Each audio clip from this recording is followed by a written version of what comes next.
Clash of civilisation, western countries हैं एक तरफ, वेस्टर्न के लोग हैं एक तरफ, इस्लामिक फंडामेंटलिज्म लोग, दोनों अपने अपने थिंकिंग में इतने जो है ना फिर्मली खड़े हैं जिससे सिविलाइजेशन डिस्ट्रॉय हो गई। इसको कंप्लीट आपने करना है, आपने इसको बुक को पढ़ना है और इस पे रिव्यू कंप्लीट करना है, और ताकि हम आगे चले जो लेक्चर होगा उससे आगे चलेंगे, लेकिन हमें ये पता चले कि सिविलाइजेशन का क्लैश है क्या।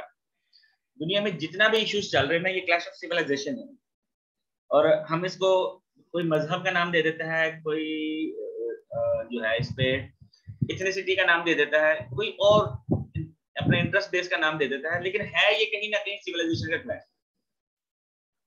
कहीं ना कहीं ये क्लैश आपको नजर आ जाएगा। यहाँ तक कि अगर हम मॉस्को और कीव की जो इस पर वॉर चल रही है इसकी बात करेंगे, उस पर भी आपको क्लैश ही नजर आएगा सिविलाइजेशन का, वो हम अभी पढ़ते हैं। याद रखिएगा कि अगर इन तमाम वर्ड्स को, जितनी भी ये डेफिनेशन हमने देखी हैं, ये इसमें अगर मैं एक लफ्ज में बयान करूं तो वह है जी इंटरेस्ट, पर्सनल इंटरेस्ट, वो ग्रुप का हो, वो पर्सनैलिटी का हो, या ये इंटरेस्ट जो है स्टेट का हो, कहीं ना कहीं उसका पर्सनल इंटरेस्ट नजर आता है, जिसकी वजह से ये सारी की सारी प्रॉब्लम हमारे चल रही है। लाइन्स का पहला जो मार्का है वो क्लैश ऑफ सिविलाइजेशन ही है। ये क्लैश ऑफ सिविलाइजेशन जो है ना हमारे यहाँ पर चल ही यही रहा।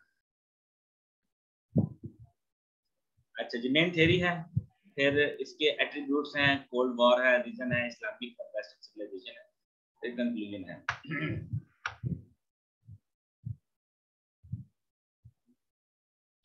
अच्छा, होता ये है कि हम लोग पता पूछे किससे कि जी what is the difference in between Islamic state and secular state.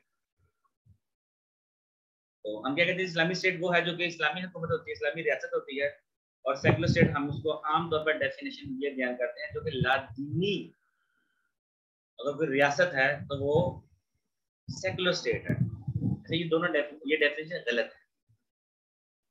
Secular state की डेफिनेशन जो है वो लादीनी नहीं है, स्टेट नहीं है, वो है कि एक ऐसी रियासत है जो किसी खास मजहब को फॉलो करते हुए अपने रूल्स नहीं बना रहे। तो ये जो क्या जी, अच्छा दोनों चीजों को, इस्लामिक स्टेट हो या सेकुलर स्टेट हो, दोनों की जो मंजिल है वो वेलफेयर स्टेट है। दोनों ने वेलफेयर स्टेट तक जाना है, ठीक है जी। तो क्या है जी कि एडवांस स्टेट जो है ना ह्यूमन सोसाइटी की, in which high level culture, science, industry, government, ये चीजें उसमें वहां पर हमें मिलनी चाहिए, ठीक है, चाहे वो इस्लामिक स्टेट हो या सेकुलर स्टेट। सिविलाइजेशन जो है ना इंग्लिश का वर्ड है, 18वीं सदी में आया, ठीक है, ये तो आप लोग पढ़ ही लेंगे। इसका ओरिजिन जो है ना वो लैटिन है, लैटिन ग्रीक से भी पुरानी लैंग्वेज है। अच्छा, तो बेशुमार लोगों ने इस पे काम किया, लेकिन बहुत अच्छा काम जो है ना वो यही है, इसी बुक का हवाला दिया जाता है। शुरू में इसकी एक रिसर्च थी, वो फिर इतनी पॉपुलर हुई कि इसको बुक का नाम दे दिया गया, बुक की शेप दे दी गई। तो क्लैश ऑफ सिविलाइजेशन बहुत अच्छा उसने लिखा हुआ है। Hypothesis that people's cultural and religious identities will be primary source of conflict of the post-Cold War. मुझे बता सकते हैं कि जी ये हाइपोथेसिस क्या चीज होती है? Do you know? जी, आप में से कोई स्टूडेंट बता सकता है कि ये वर्ड है हाइपोथेसिस, इसका मीनिंग क्या होता है?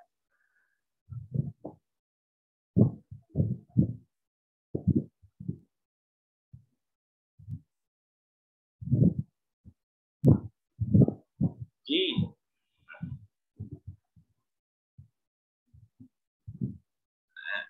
सर मफरूजा होता है। जी बिल्कुल, अटेंटेटिव। जी बिल्कुल बिल्कुल। ट्राई करें कि पार्टिसिपेट भी किया करें, ताकि उसमें होता है कि जी जरा अच्छा मुझे भी पता चलेगा कि हाँ जी आप लोग चीजें अंडरस्टैंड हो रही हैं। अच्छा, एक मफरूजा है, बिल्कुल ठीक है जी, ये वो मफरूजा है जिसको अभी हमने जो है आप कसौटी पर चेक नहीं किया, कि हमने इसको ना ये नहीं देख सके कि ये जो हमने हाइपोथेसिस क्रिएट किया है, वेदर इट इज ट्रू और फॉल्स। जी जाहिद साहब, जिया सॉरी जिया साहब, जी जिया सर। सर हाइपोथेसिस बेसिकली जब किसी लिमिटेड इंफॉर्मेशन के बेसिस पे एक पॉइंट को हम पकड़ लेते हैं, फर्दर फिर हम उसकी सर्च भी करते हैं, उसके मजीद डिटेल्स में जाते हैं, उसको हाइपोथेसिस कहते हैं। अच्छा, ये उसने कब लिखी थी? आगे बंदे का नाम भी दिया, फ्रांसिस फुकुयामा। ये इसकी किताब है, इसकी आइडेंटिटी पे भी इसकी किताब है, और the end of history and the last man, ये भी इसकी बुक है। कोविड-19 से पहले जब मिनहाज यूनिवर्सिटी में जो लास्ट सेमिनार हुआ था, इंटरनेशनल कॉन्फ्रेंस जो हुई थी आईआई डिपार्टमेंट की तरफ से, उसमें जो मैंने पेपर प्रेजेंट किया था, तो ये फ्रांसिस फुकुयामा की बुक आइडेंटिटी जो है ना, उस पे मेरा लेक्चर था। अच्छा लिखा है इस बंदे ने भी, अच्छी बुक है वो भी, पढ़ने वाली किताब है। और मैं आप लोगों को सजेस्ट करूंगा कि आप लोग जो है जरूर बुक रीडिंग की आदत डालें। बड़ी इंपॉर्टेंट बात है कि आप बुक रीडिंग की आदत में हो और बुक्स पढ़ा करें। इसका बड़ा पॉजिटिव इफेक्ट पड़ता है कि अगर रोज हम कुछ पेजेस 5, 7, 10 पेजेस जितने इजीली पढ़ सकते हैं वो पढ़ लें, तो डेफिनेटली कुछ अरसे के बाद, 6 माह बाद, साल बाद आपको लगेगा आपने काफी सारी किताबें पढ़ ली हैं, बहुत ज्यादा बुक्स आपने पढ़ ली हैं। क्या क्लैश ऑफ सिविलाइजेशन क्या है? जिससे फॉल्ट लाइंस क्रिएट हुई, ऑलरेडी थी, हमें नहीं पता था, हम नहीं जानते थे इसके बारे में। अच्छा, दुनिया में मुख्तलिफ किस्म के ग्रुप्स हैं, कुछ कंजर्वेटिव हैं, लिबरल भी हैं, कैपिटलिस्ट है, कम्युनिस्ट हैं, सोशलिस्ट हैं, फंडामेंटलिस्ट हैं, डिक्टेटर्स वाले भी हैं, आइडियोलॉजिकल वाले भी हैं, रियल थ्योरी वाले। इशू ही यहाँ से चल रहा है, यही है कि जो थ्योरीज हैं ये एक दूसरे के साथ मैच नहीं कर रही। अगर तो ये चीजें मैच कर जाएं तो दुनिया में अमन हो जाएगा, लेकिन मैच हो नहीं रहा। हर बंदा अपना जो पॉइंट ऑफ व्यू रखता है वो समझता है कि जी वो ठीक है, और वो उसी पर ही बात करता है, और उसी पे ही बात करना चाहता है, और उसको ही प्रमोट करता है। तो वैसे दुनिया में इस वक्त बेहतरीन जो ऑप्शन हो सकती है ना, ये हो सकती है कि आप किसी को डिस्टर्ब ना करें, आप अपना काम करें। हम आमतौर पर अपना काम नहीं करते, दूसरों को डिस्टर्ब करने की कोशिश करते हैं। तो ये अगर ये इश्यू इसी तरह चलता रहा तो आपको पता है 2 आलमी जंगें तो हो चुकी हैं, और तीसरी अगर हो गई तो दुनिया में तबाही बहुत ज्यादा हो जाएगी। अच्छा, राइटर साहब जो ना कहते हैं कि आइडियोलॉजिकल जो थिंकिंग थी, जो आइडियोलॉजी है, वो खत्म हो गई, वो इरा खत्म हो गई, पावर बेस्ड इरा। दुनिया में ताकत जो है वो इस बात पे छा गया है, ताकत का जो थ्योरी है वो छा गई दुनिया में, कि दुनिया में सबसे इंपॉर्टेंट चीज क्या है? ताकत। पावर बेस पे आप कोई भी थ्योरी लेकर आए और उसको अप्लाई कराएं, लोग उसको मान लेंगे पूरी दुनिया में। आपको इसमें मैं दर्जनों एग्जांपल दे सकता हूँ, मार्केट में चल रही है। चले इवन ये वॉर जो चल रही है ये पावर बेस्ड है। रशिया की जो ख्वाहिश थी उसके मुताबिक काम नहीं हुआ, जंग हो गई। माजी में अमेरिका ने जब अफगानिस्तान पे या इराक पे या लीबिया पर जो हमले किए थे, यही चीज थी, उसकी जो ख्वाहिश थी वो मानी नहीं गई, उसने हमला कर दिया। यही कुछ चल रहा है। गजा का जो इशू है या कश्मीर कन्फ्लिक्ट जो है, यही कुछ पावर बेस्ड चीजें हैं। आपको पता है पूरी दुनिया में डेमोक्रेसी नहीं है चल रही है, पता है ना आपको? पूरी दुनिया में डेमोक्रेटिक स्टेट सारी नहीं है। आप डेमोक्रेसी में आ जाए, पार्लियामेंट्री डेमोक्रेसी या प्रेसिडेंशियल डेमोक्रेसी, दुनिया में ये भी सारी इक्वल नहीं है। दुनिया में बेशुमार सी कंट्रीज हैं जहां पर पार्लियामेंट्री डेमोक्रेसी है, दुनिया में बेशुमार सी कंट्रीज हैं जहां पर प्रेसिडेंशियल है डेमोक्रेसी चल रही है। अच्छा, दुनिया में बेशुमार कंट्रीज जहां पर किंगशिप चल रही है, आपका मिडिल ईस्ट हमारा जो है सारे का सारा किंगशिप पे चल रहा है। दुनिया में बेशुमार ऐसी कंट्रीज हैं जहां पर डिक्टेटरशिप चल रही है। हमारे साथ अफगानिस्तान है, म्यांमार है, नॉर्थ कोरिया है, डिक्टेटरशिप चल रही है। इसके अलावा दुनिया में बेशुमार ऐसी कंट्रीज हैं जो कि सोशलिस्ट है, ठीक है ना, चाइना है, रशिया है, और भी इसके अलाइज हैं, ये सब अलग अलग है। सबका आपस में इख्तलाफ है। आप बता सकते हैं आप में से कोई कि सोशलिज्म कम्युनिज्म से जनरेट हुआ? कम्युनिज्म के रूल्स बनाने वाला जो बंदा था उसका नाम?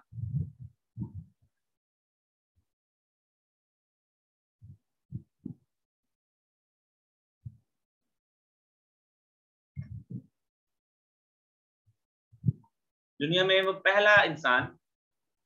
अच्छा जी स्टूडेंट्स, आप जी बिल्कुल ठीक है जी। पारस ने लिखा जी कार्ल मार्क्स। अच्छा, दुनिया में जितने भी स्टूडेंट हैं सब ने इस वक्त हमारे पास जितने भी स्टूडेंट हैं सब ने अटेंडेंस लगा दी ना? किसी की अटेंडेंस रह तो नहीं ना गई? याद रखिएगा कि आपकी अटेंडेंस लगा दी। चले, आपकी अटेंडेंस जो है ना, ये आपको पता है इशू है, अटेंडेंस कंप्लीट नहीं होगी तो बाद में प्रॉब्लम क्रिएट हो जाएगी। अच्छा जी, कार्ल मार्क्स जो है ना, अच्छा क्या आप जानते हैं कि कार्ल मार्क्स का मजहब क्या था?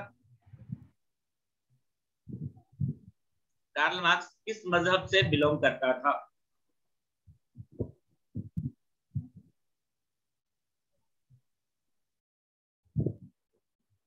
जी, और कोई?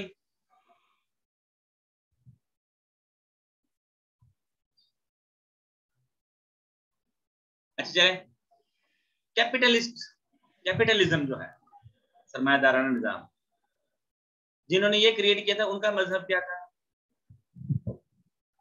दोनों का मजहब सेम था और दोनों ज्यूश कम्युनिटी से बिलोंग करते थे। कार्ल मार्क्स ज्यूश था और कैपिटलिज्म जिन्होंने क्रिएट किया था वो भी ज्यूश था। सेम मजहब, लेकिन चूंकि माइंडसेट अलग अलग था, सेटअप अलग अलग बना के चले। चले आगे देखते हैं हम।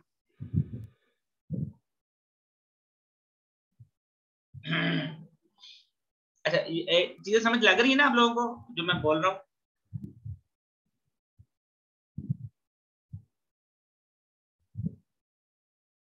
जी सर। जी सर। अच्छा, ये बड़ा मजेदार टॉपिक है, यकीन करें ये इतना इंटरेस्टिंग टॉपिक है, फॉल्ट लाइंस, और इसमें जो हम पढ़ रहे हैं क्लैश ऑफ सिविलाइजेशन। अगर हमें ये चीज समझ आ गई तो फिर अगले हमारा पूरा सेमेस्टर जो है ना बड़ा इजी गुजरेगा, क्योंकि मेन चीजें इसमें है ही यही, क्योंकि ये सारा इश्यूज है क्यों, हुआ क्यों। अच्छा, तो कह रहे जी कि जी क्या है जी, the fundamental source of conflict is in this view world will not be primarily ideological और primarily economic।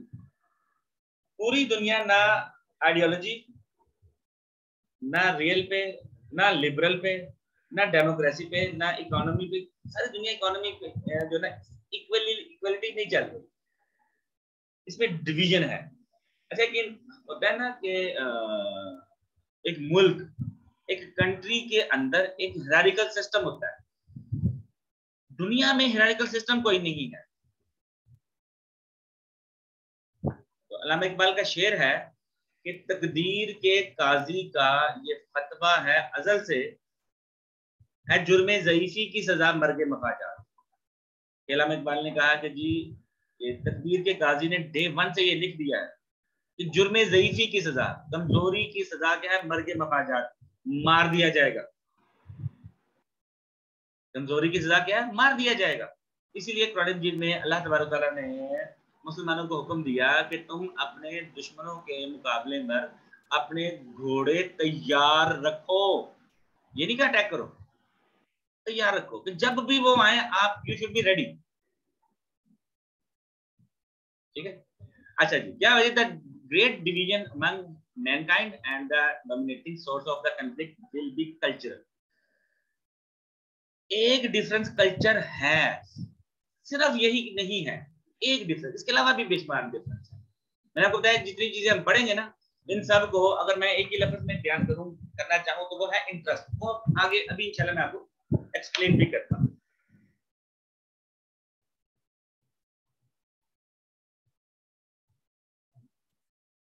जी अच्छा जी, वैसे तो होता ही है कि जी क्वेश्चन जो है हम एंड पे लेते हैं, लेकिन अगर आपका कोई क्वेश्चन है तो you can ask question with in the lecture. अच्छा है कि अगर आप एंड पे लेंगे तो ज्यादा अच्छा है, अगर दरम्यान में भी लेंगे तब भी मैं आपको बिल्कुल टाइम दूंगा। अच्छा जी, क्या होता है जी, नेशन स्टेट्स जो है ना ये remain the most powerful actors in the world affair. जितनी भी दुनिया में डेमोक्रेटिक कंट्रीज है ना, ह्यूमन राइट्स के जो अलंबरदार है वो कंट्रीज जो कि ह्यूमन राइट्स पे बहुत बातें करते हैं। ये ह्यूमन राइट्स का इशू इनके अपने अंदर नहीं होने देते। दुनिया में तो ह्यूमन राइट्स का इशू इनकी वजह से चल रहा है। चले मैं आपको एग्जांपल देने लगा हूँ कि दुनिया के बड़े बड़े ह्यूमन राइट्स के जो लोग हैं उसमें से एक इंग्लैंड है, यूके, ब्रिटिश। तो ब्रिटिश हिस्ट्री पढ़ के तो देखे, जब इन्होंने हिंदुस्तान पे जब आए थे तो इन्होंने यहाँ पर क्या क्या गुल खिला के किए हैं। देखिए यहाँ पर इन्होंने जुल्म कितना किया था। बाकी जो यूरोप है, अच्छा ओ भारत सेकंड सेशन भी खत्म होने वाला है। चले मैं कोशिश करूंगा कि थर्ड सेशन में ये कंप्लीट कर लें। अच्छा जी, बाकी जो है फ्रेंच है, इन्होंने अफ्रीका में कितने कितने इन्होंने गुल खिलाए थे। एक छोटा सा मुल्क है नीदरलैंड,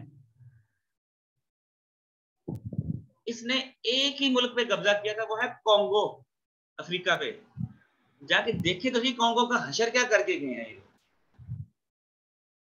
वर्ल्ड पॉलिटिक्स ऐसे ही है।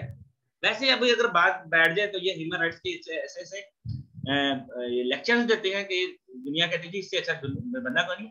जापान जिसपे एटम बम गिरे थे, आज जापान ह्यूमन राइट्स का बहुत बड़ा चैंपियन है। देखिएगा तो सही कि सेकेंड वर्ल्ड वॉर में इन्होंने म्यांमार में हशर क्या किया था। ये रोहिंग्यन मुस्लिम का जो इश्यू है ये उसी दौर का जनरेट करके गए हैं, जो कि आज भी हल तलब है। ये पर कश्मीर, अब यकीन करें, रेल बताने लगा मैं आपको, कश्मीर इशू ब्रिटिश बाकायदा प्लान छोड़ के गया था। प्लान करके इसने ये इशू छोड़ा था। जहां इसने इतना बड़े काम किए थे तो यही काम भी कंप्लीट करके जा सकता था, जानबूझ के इसने छोड़ा है। ये पावरफुल नेशंस ऐसे ही काम करती हैं, जो सुपर पावर्स होती हैं वो ऐसा ही रोल प्ले करती हैं। जी, the clash of civilization will dominate global politics. Global politics में यही चलता है। The fault lines between civilization will be the battle line of future। Clear होगी बात जो मैं शुरू में बता रहा था कि फॉल्ट लाइंस जो है ना, जलजला आ जाएगा वहां पर। जहां पर भी फॉल्ट लाइंस मौजूद होती है वो तबाही की तरफ जाएंगी।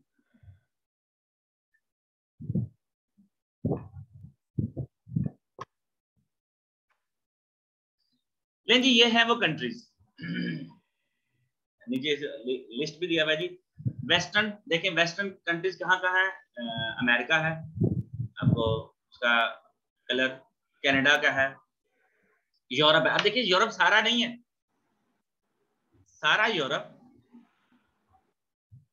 कैपिटलिस्ट कंट्रीज नहीं है। नीचे ऑस्ट्रेलिया है, न्यूजीलैंड है, ठीक है, ये आपको नजर आ रहे हैं। ऑर्थोडॉक्स में आ जाएं, आपको रशिया है। रशिया के साथ वो जो यूरोप की वो स्टेट्स जो रशिया के साथ अटैच है, वो रशिया के कल्चर में काम करती है और उसके आइडियोलॉजी पे काम करती है। इस्लामिक स्टेट ये मिडिल ईस्ट है। उसके बाद जी ये साउथ ईस्ट में, साउथ एशिया में आ जाए, पाकिस्तान है, अफगानिस्तान है, बांग्लादेश है। साउथ ईस्ट में आ जाए, आपको इंडोनेशिया, मलेशिया वगैरह मिल जाएगा, ये चीजें मिल जाएंगी। अफ्रीका में है, ठीक है। लेकिन आपको हैरानी होगी कि सारा यूरोप हर मामले पे यकजा नहीं है, सारा आलमी इस्लाम हर मामले में यकजा नहीं है। हालांकि होना तो ये चाहिए था कि सारे के सारे आपस में, ये इनके आपस में एक ही इनका नजरिया होता है, लेकिन ऐसा नहीं होता। रीजन इनका कल्चर चेंज है, इनकी बाकी चीजें भी चेंज हैं, इनके इंटरेस्ट चेंज है। आप अगर देखें, अगर तो जितनी भी क्लैशेस हैं ना, अगर ये मजहब बेस पे हो तो कश्मीर इशू में मिडिल ईस्ट जो है ये आपके साथ खड़ा हो। और चाइना जो है ये हिंदुस्तान के साथ खड़ा हो, तो ऐसा नहीं होता। मिडिल ईस्ट में चाइना आपके साथ खड़ा है, और सॉरी चाइना कश्मीर इशू पे आपके साथ खड़ा है, लेकिन मिडिल ईस्ट के बड़े ममालिक जो है वो इंडिया के साथ खड़े। रीजन इंटरेस्ट, इनका इंटरेस्ट चेंज हो गया। चले जी, नीचे बुद्धिस्ट आ गया, ठीक है, नीचे फिर हिंदू आ गया, फिर अफ्रीकन कंट्रीज लैटिन आ गए, फिर नीचे ये चीजें आपके पास आ गई। ये आपको लेक्चर्स मिल जाएंगे, मैं अभी आपको शेयर कर दूंगा। तो ये आप इसको डाउनलोड करके इसको पढ़िएगा, देखिएगा भी सही, और इंशाल्लाह हम अभी असाइनमेंट की डेट भी हम एडजस्ट करते हैं। 3 attribute, language, history, religion, custom और इंस्टीट्यूट, ये बड़ा इंपॉर्टेंट रोल प्ले करते हैं। याद रखिए, सिर्फ ये ही नहीं होते, ये जो मेन इंपॉर्टेंट चीजें जस्ट वो लिखी है। जब आपकी लैंग्वेज सेम होगी, जैसे कि आपको पता है पाकिस्तान और इंडिया, इनकी लैंग्वेज बढ़िया तक मिलती है, तो हमारी देशमान चीजें आपस में मिल जाती हैं। हिस्ट्री हमारी इधर मिलती है। रिलीजन, इंडियन मुसलमान, Afghanistan, Iran, middle east, normally हम इधर जाते हैं, ठीक है। नीचे आ जाए जी, इनके element include variable level, self identification, ये बड़ी इंपॉर्टेंट चीज है। सेल्फ आइडेंटिफिकेशन पर तो दुनिया में क्लैश चलता है। दुनिया के पावरफुल कंट्रीज जो हैं वो अपनी सेल्फ आइडेंटिफिकेशन को प्रमोट करना चाहती हैं और उसी को आगे लेके जाना चाहते हैं। और उनकी ख्वाहिश ये है कि जो दुनिया के बाकी गरीब मुल्क हैं, कमजोर मुल्क हैं, वो हमारी आइडेंटिफिकेशन पर आ जाएं, जो हम कह रहे हैं उसको फॉलो करें। फिर आगे सिविलाइजेशन, आज dynamic rise and fall. Civilisation ऊपर जाती है, नीचे भी आती है, बहुत प्रमोट हो जाती है। एक वक्त था जब इस्लामी रियासत, इस्लाम जो है दुनिया का सुपर पावर मजहब था, मजहब तो आज भी है, लेकिन जो रियासत लेके चल रही थी वो रियासत अब वहां पर वो रोल प्ले नहीं कर रही। तो राइज भी होता है, फॉल भी होता है, डिवाइड भी होता है, फिर मर्ज भी होता है। ये चीजें साथ साथ हमारी चलती हैं। आगे चलते हैं जी हम। कोल्ड वॉर बड़ा इंपॉर्टेंट है। अगर आपने दुनिया में जो फॉल्ट लाइंस के बारे में बेसिक चीजें पढ़नी है, तो आपको ये पढ़ना पड़ेगा जी। फर्स्ट वर्ल्ड वॉर जब हुई थी तो दुनिया में जो सुपर पावर थे वो था जी ब्रिटिश, जर्मन, फ्रेंच। अब होता फर्स्ट वर्ल्ड वॉर यूरोप में ही लड़ी गई। फर्स्ट वर्ल्ड वॉर खत्म हुई तो दुनिया के बड़े करता जो लोग थे वो बैठे कि जी ऐसी जंग नहीं होनी चाहिए। तो उन्होंने एक इदारा बनाया था लीग ऑफ नेशन के नाम से, जिसे आज यूएन कहते हैं ना, यूनाइटेड स्टेट्स कहते हैं, यूनाइटेड नेशन कहते हैं यूएन। उस जमाने में लीग ऑफ नेशंस LON था। वो इदारा 20 साल में खत्म हो गया, बर्बाद हो गया। उसकी वजह उसके अंदर कुछ फॉल्ट लाइंस थी। आपको सुन के हैरानी होगी कि लीग ऑफ नेशंस बनाने का जो सेहरा जिन कंट्रीज के सर था उसने यूएस और USSR दोनों थे। ये आपके सामने यूएस और USSR, सोवियत यूनियन दोनों थे उसमें, लेकिन दोनों उस ग्रुप के मेंबर नहीं थे।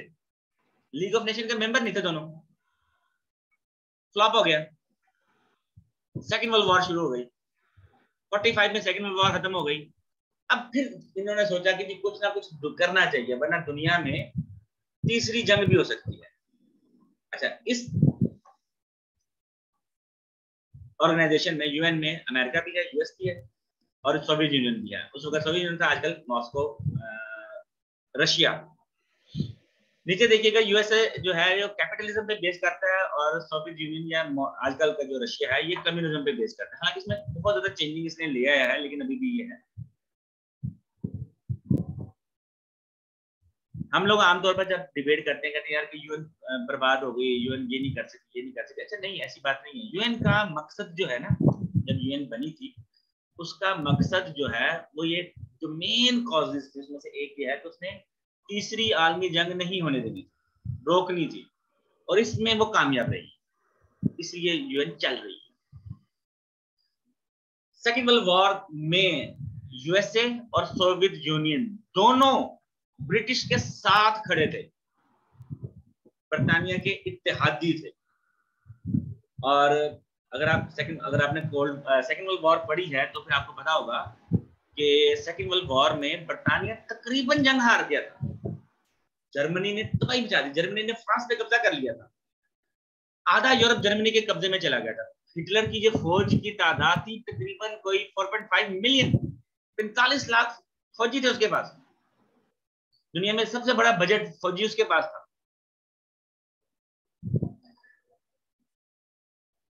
अगर अमेरिका और सोवियत उसे बचाने ना आते तो दुनिया की हिस्ट्री चेंज होगी। बहरहाल ब्रिटिश वाले समझदार लोग निकले हैं, वो फ्रंट लाइन से बैकएंड पे चले गए हैं, लेकिन अपने आप को बचा लिया, जंग हारने से बचा लिया। उसके बाद फिर ये कोल्ड वॉर का इशू शुरू हो गया। अभी दो न्यू सुपर पावर आई थी और दोनों एक दूसरे पे कब्जा करना चाहते थे। कुछ सेकंड रह गए हैं मेरे पास, इसके बाद इंशाल्लाह हम फिर रिकनेक्ट होंगे। और तो नाज़रीन, आपको हमारी आज की वीडियो कैसी लगी कमेंट सेक्शन में अपनी राय का इजहार जरूर कीजिएगा। हमारे चैनल के साथ जुड़े रहिए। अगले वीडियो तक की इजाज़त, चैनल को सब्सक्राइब कीजिए। अल्लाह हाफिज़, थैंक यू।